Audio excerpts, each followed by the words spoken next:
I've had the privilege of working with adolescents and adults with autism over the years, and I've heard their stories. And their tales are full of heartbreak, frustration, despair, and deep disillusionment in a society that doesn't seem to understand. For some families, there's a sense of hopelessness, that things will never change.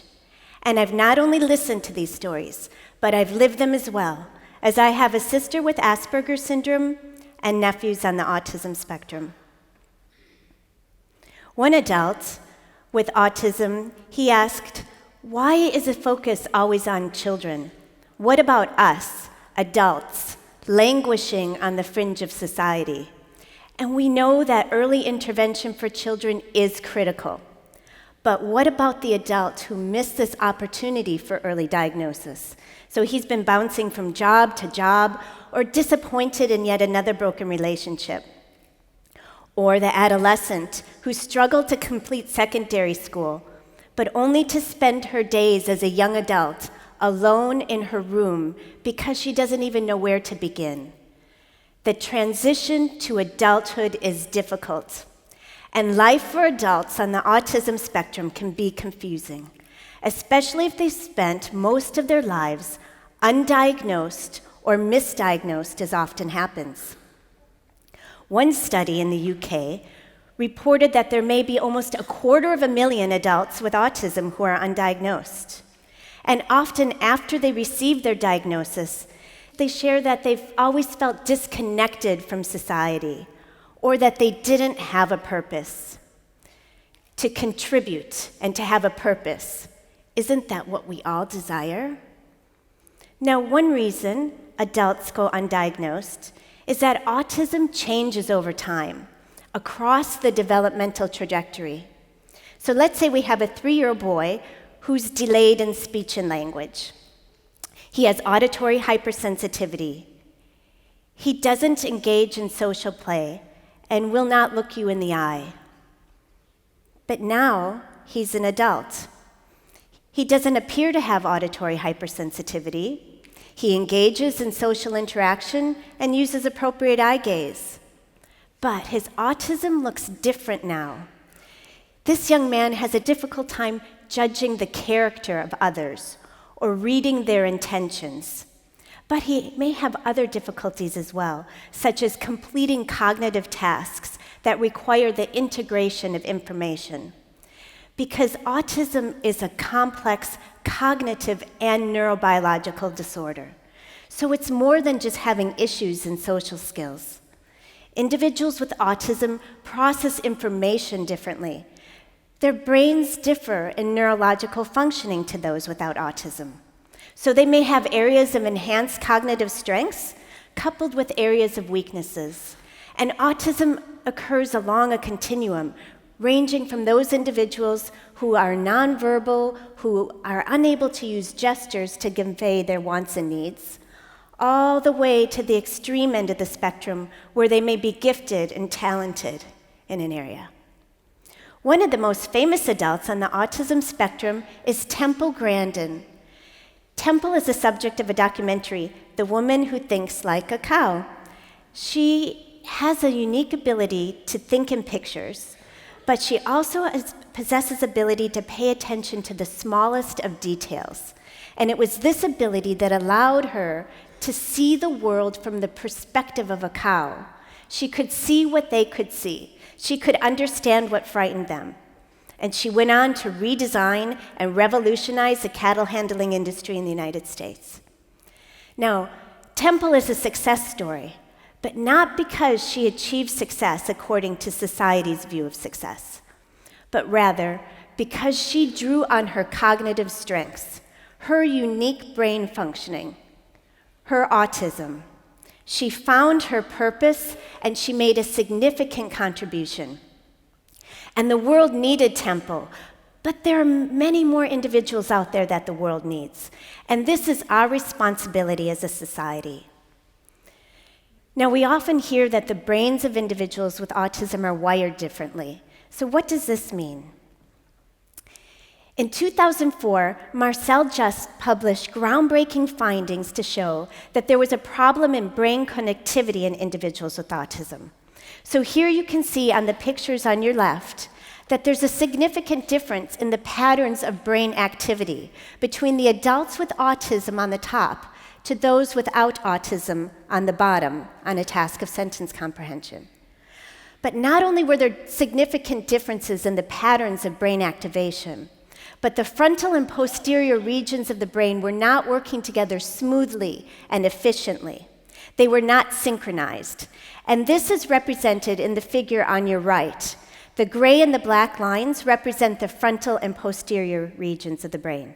And you can see in the autism group on the top that they're not in sync. And this is a result of underconnectivity or poor connectivity. And this was the beginning of the underconnectivity theory of autism. Now, since that time, new findings have shown that the brains of children and adolescents with autism are not underconnected as they are in adults, but they're actually overly connected. And this relates to autism severity, such as repetitive behaviors and restricted interests. So it would follow, if some individuals have brains that are underconnected and other individuals have brains that are overly connected, that they would have differences in how they process information and how they view the world. This artwork was designed by an adult with autism using 3D modeling, and she explained to me that it represents all the varieties of brainwaves across the spectrum, as well as her own personal sensory experiences of color, sound, and scattered emotion. I'm always fascinated when I spend time with adults with autism, and I'm not underestimating the challenges they face, but I am in awe of the way that their minds work. I know individuals who are creative. I know others who can learn elaborate computer programs and develop software applications without ever learning a single code. And still others who are in drama and theater. And often, they have no idea that what they're doing is truly remarkable. But although they have so much potential, the outcomes for adults with autism are not positive. In one study in the US, only 20 to 55% of adults were in paid employment. And in Australia, that number is much lower. Only 18% of adults were in paid employment, and 61% were living at home. These numbers are lower than they are for adults with Down syndrome. So why does it seem that we're missing the opportunity and not developing the potential of adults with autism? Are they receiving enough support? Do they know where to turn? Let's listen. To get my own diagnosis, I went and saw my son's child psychologist. I tried to look for support groups for adults so I could learn more about myself and try and work through the struggles that I have in everyday life. There's absolutely no resources or services I found here in Perth. Once you turn 18 or 30 or 40 or 50, you're on your own. And I ended up dropping out in year 11. I just wasn't getting the help I needed. I wasn't getting the information from classes. I just didn't know how to reach them. And they never tried to reach me. So now we are reaching out, and we have a solution. We are designing a sustainable living community for adults with autism. This is a first of its kind, and it's a vision that's now becoming a reality. So we've assembled a team of specialists, including architectural designers, researchers, therapists, engineers, and of course adults with autism and their families for this venture. So the vision is for adults with autism to live together with those without autism in a dynamic community. So it's not a group home full of carers or an independent living facility. It's not a place where they have one room in a home or use corridors to find their personal space. It won't be a quirky little village separated from the rest of the world, but it will be part of an interactive community where people will want to come and people will want to live. And it will be a place where people feel they belong and a place to have a purpose. to thrive, grow, and develop independence. And for some, it will be a transition to other living situations, but for others, it will be a lifestyle choice. Now, when we think about the word community, it may conjure up a variety of images, but imagine not only a place to live, but a new way of living, designed together by individuals with autism. So now we're both speaking the same language. So from the physical environment, social, employment, and transitional opportunities, all of these aspects will be integrated with a natural flow to connections outside to the greater community. The top priority of all adults that we consulted was that they wanted to have their own home, a place to call their own, and it must be fully functional. So one adult, he explained that he wanted to have people come into his home, have a coffee, or spend time with him if he felt anxious, but then he could move out into the shared areas as he desired. One idea under consideration is the use of a prefabricated sustainable unit. So prefabrication provides flexible design options because modular spaces can be adapted and individuals can tailor their own living environments. So here you can see that this unit is fully functional. And not only will the unit be sustainable, but we will use sustainable methods throughout the community. So solar panels to generate electricity will be used. And you can see from the low pitch of the roof that it would lend itself to a green roof or could be covered in solar panels. Water consumption will be reduced using low-flow fixtures, and we'll consider the use of gray water in the design. Now, the physical environment will be designed focusing on the relationship between the environment itself and brain functioning of individuals with autism. So we will address auditory and visual hypersensitivity.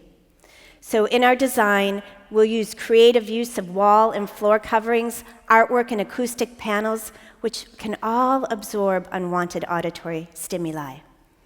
And there'll be a balanced integration of natural and artificial light as well. So an architectural designer conducted a feasibility study to design an autism center that focused on both sustainability and sensory experiences. But it was never built. And together, we're considering a design of this style for the Autism Research Center. So the hub of research and ingenuity will be housed within the Autism Research Center. Never before has an autism research center been housed within an autism community. Researchers are often accused of hiding in their ivory towers, disconnected from reality, carrying out research that doesn't have any functionality. But we have a working relationship with adults with autism that will help us keep our research relevant and meaningful. And adolescents and adults from the greater community will come to the center for teaching, learning, mentoring, and adults with autism mentoring other individuals with autism, and respite. It will house EEG and eye tracking technology.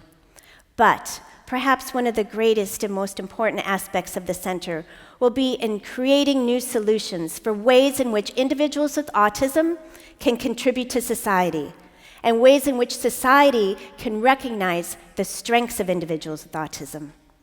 Now, some companies, they're actively seeking out and hiring adults with autism, and we want this to become a reality in Perth. And one local university is paving the way, and they're hiring adults with autism to conduct statistical analysis. And this is just the beginning. Parents also have ideas of how their young adults might contribute. One parent here in Perth has 2 adult sons with autism. He has an idea using drone technology. Now, drones are being used for surveying pipeline routes, for controlling iron ore trucks in the Pilbara, and for counting turtles on Barrow Island. To be a drone operator, one must possess a high level of focus and visual perception with limited need for social interaction. How can we qualify adults for roles like these so they can excel and add value to Australia? But this is just one example, and I think we'll see many more like this come to fruition in the near future. Asperger people can change the world, so we can't just have them all sitting in their bedrooms. We've got to get them out and get them to conquer the world.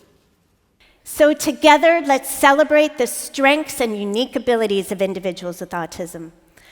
Adults with autism can enrich our lives in a beautiful way.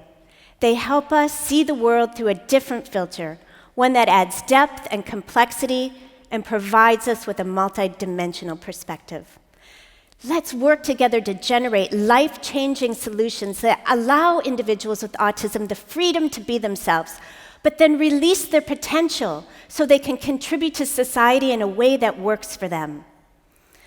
As I said in the beginning, it's a privilege to work with individuals with autism, and I want you to have this privilege too. Thank you.